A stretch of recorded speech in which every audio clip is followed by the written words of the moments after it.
Welfare के लिए एक पूरा विभाग ही बनाया गया हो,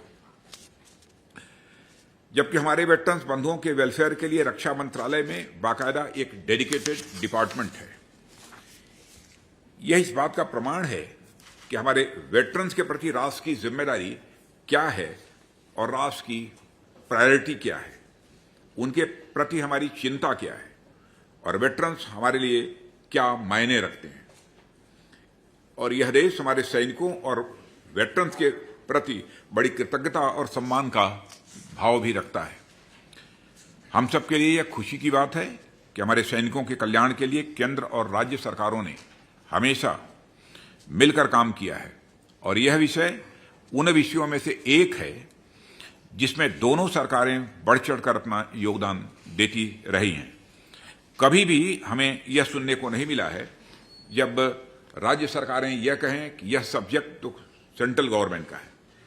और इसलिए सैनिकों के कल्याण का मुद्दा केंद्र का मुद्दा है, अथवा केंद्र बोले कि सभी राज्य अपने अपने सैनिकों के बारे में चिंता करेंगे, या कोई एक दूसरे को कभी नहीं कहता है। हमेशा से ही दोनों ने सैनिकों के प्रति अपनी जिम्मेदारी बखूबी निभाई है और उनके प्रति अपने कर्तव्य का सुचारू रूप से निर्वहन भी किया है। केंद्रीय सैनिक बोर्ड द्वारा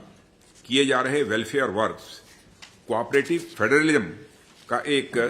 जीता जाता यह उदाहरण है।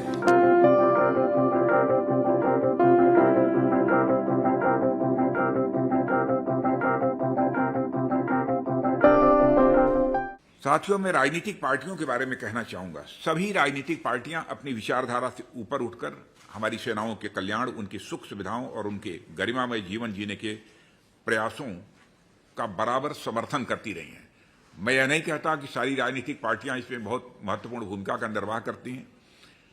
गवर्नमेंट में रहती हैं, निर्वाह भी करती हैं, लेकिन वह इस प्रकार के जो भी इफर्ट्स गवर्नमेंट के द्वारा किए जाते हैं उसकी सभी के द्वारा प्रशंसा की जाती है, उसका समर्थन किया जाता है और ऐसा करना उचित भी है,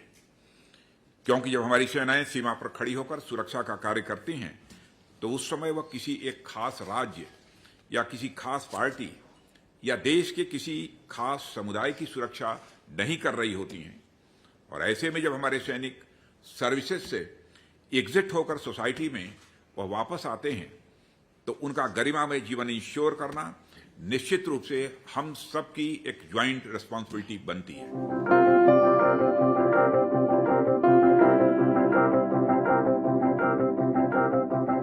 राज्यों में सैनिक कल्याण और कल्याणकारी स्कीम्स का संचालन राज्य सैनिक बोर्ड व जिला स्तर पर जिला सैनिक बोर्ड के द्वारा किया जा रहा है। वर्तमान में देश भर में सैनिकों के कल्याण के लिए 34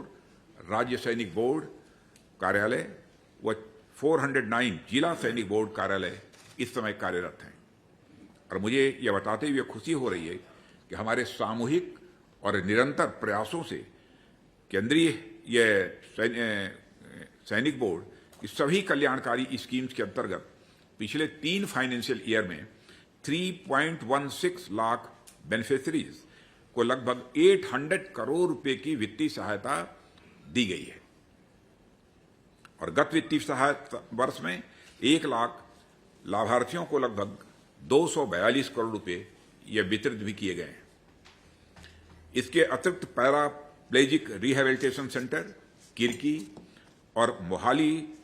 चेशायर होम तथा देहरादून, लखनऊ और दिल्ली सहित देश भर के 36 वार मेमोरियल हॉस्पिटल्स के संस्थागत अनुदान भी दिया गया है। साथियों, पूर्व सैनिकों के लिए हमारी स्वास्थ्य योजना ECHS का तेजी से विस्तार हुआ है और आज पूरे भारत में 30 रीजनल सेंटर और 427 पॉलीक्लिनिक्स हैं और इनसे जुड़े लाभार्थियों की संख्या भी लगभग 55 लाख है।